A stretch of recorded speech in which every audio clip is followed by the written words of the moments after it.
On a hot summer's evening in 1995, 12-year-old Anna D'Angelo had just finished dinner with her family and decided to go for a bike ride. 4 hours later, detectives were combing the countryside looking for her body.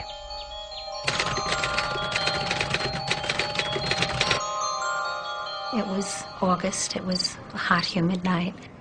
And after dinner, Anna asked if she could go for a bike ride. And I said, okay, but don't be gone too long because Aunt Terry was going to be making strawberry shortcake for her.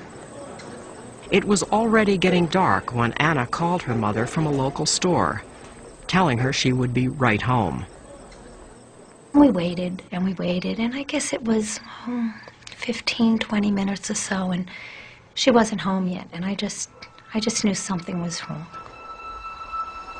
Anna's mother got into her car and began a desperate search for her daughter. I drove down along the road, and I kept waiting, expecting to see her any second. And the next thing that I found was her bike lying on the side of the road. And at first I thought, well, maybe she went into the woods to go to the bathroom, who knows? And I started to call her name, and I was calling Anna, Anna, and about the third time, I guess I really started to scream her name. But Anna never answered. Within hours, the state police were searching the woods, hoping to find some trace of the missing 12-year-old girl. Parents of this little girl were smart enough to know that their chances had gotten quite slim, and I don't think in their own hearts they expected good news. I hate to say it, but we sort of wrote her off as being murdered. But early the next day, police went to the home of a woman who had just reported that she had found a girl wandering nude and dazed on a country road. The girl was wrapped in a blanket sitting on the couch in a home. She was coherent, although badly beaten. In particular, her eyes, the whites of her eyes were completely red with blood. It was a fairly lengthy drive to the hospital, and she was very ill. She was able to tell me that she remembered being scared and running into the woods, and she couldn't remember anymore at that point. At a local hospital, doctors examined Anna and found that she had been subjected to a brutal sexual attack.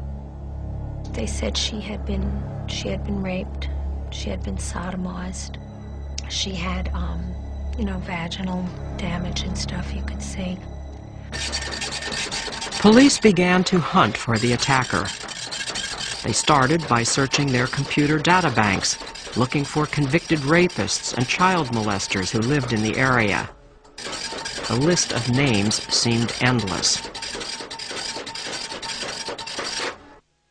By the next day, Anna was slowly beginning to remember some of the details of her kidnapping and rape. What we found was that she, with each successive interview, she seemed to remember more. She recalled quite a bit about the conversation with him in the car, his children, his family, his wife, his travels to Florida. Later that night, Anna awoke from her sleep with an astonishing recollection. She told me that when she had to go to the bathroom, that she had purposely gone to the back of the car to look at the license plate on his car, and that she had read it to herself over and over and over again so that she could remember it if she survived this. She gave us 3 characters in the plate, 4, 2, and 0. She wasn't sure of the sequence, but she was quite sure of those 3 numbers. Detectives found that they would have to investigate over 2,000 registered cars with the numbers 402 on their license plates. But the very next day, police received a report that a man named Patrick May had crashed his car into a tree. Miraculously, when detectives arrived on the scene, the first thing they saw were the numbers 402 on his license plate, the very same numbers Anna had remembered. When they ran a check on May, his name was on their computer list of convicted sex offenders.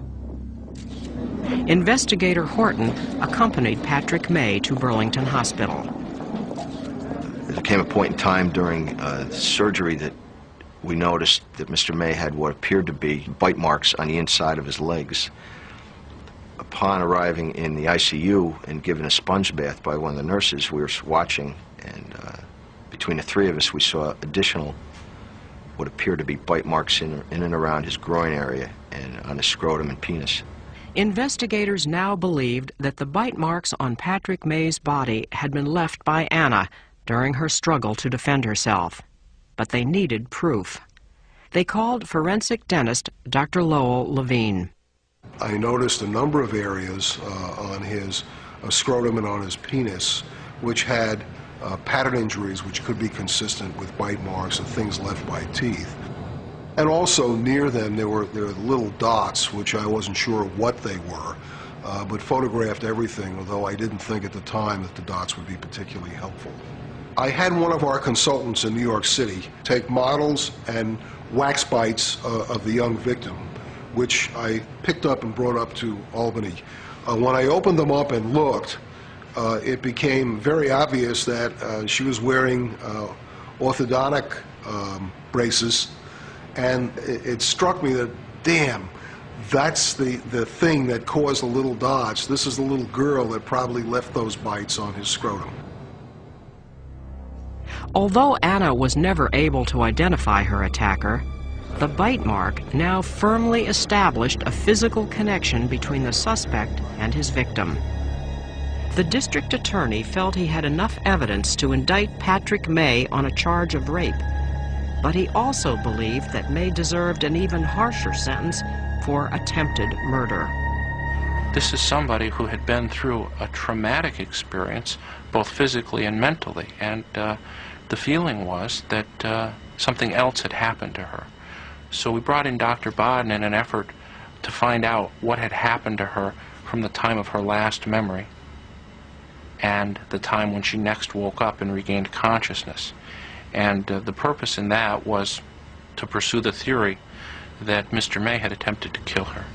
When I examined the police records, the hospital reports, the state police photographs taken of Anna the day she came into the hospital, it was apparent to me that she had small hemorrhages on the face that were due to neck compression, that the compression on the neck was of a broad nature, such as by a forearm, because it caused an imprint of each of two chains that she'd been wearing against the skin, and bruises on the neck, that when I examined photographs taken by the eye doctor of the inside of the eyes, there was a hemorrhage present in the retina right next to the brain, all of which indicated to me that Anna had suffered severe cutting off of blood supply and oxygen supply to the brain long enough to make her lose consciousness, long enough to cause death of some of the brain cells, and injury to some other brain cells that, as they recovered while being hospitalized, permitted her to regain part of her memory. In my opinion, Anna was within seconds of deliberately being choked to death. Dr. BADEN presented the forensic evidence to the jury, and on April 17, 1996, Patrick May was convicted of the rape as well as the attempted murder of Anna D'Angelo. From the moment that he took her until the moment that she walked out of the woods, she was consciously trying to not just survive, but survive to bear witness and to tell what had happened to her and to remember with specific detail just what he had done to her. And she said to us repeatedly, "I don't want him to ever do this again to anybody."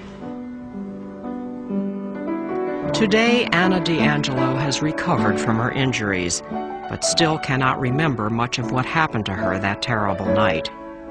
But she is secure in the knowledge that Patrick May will never be free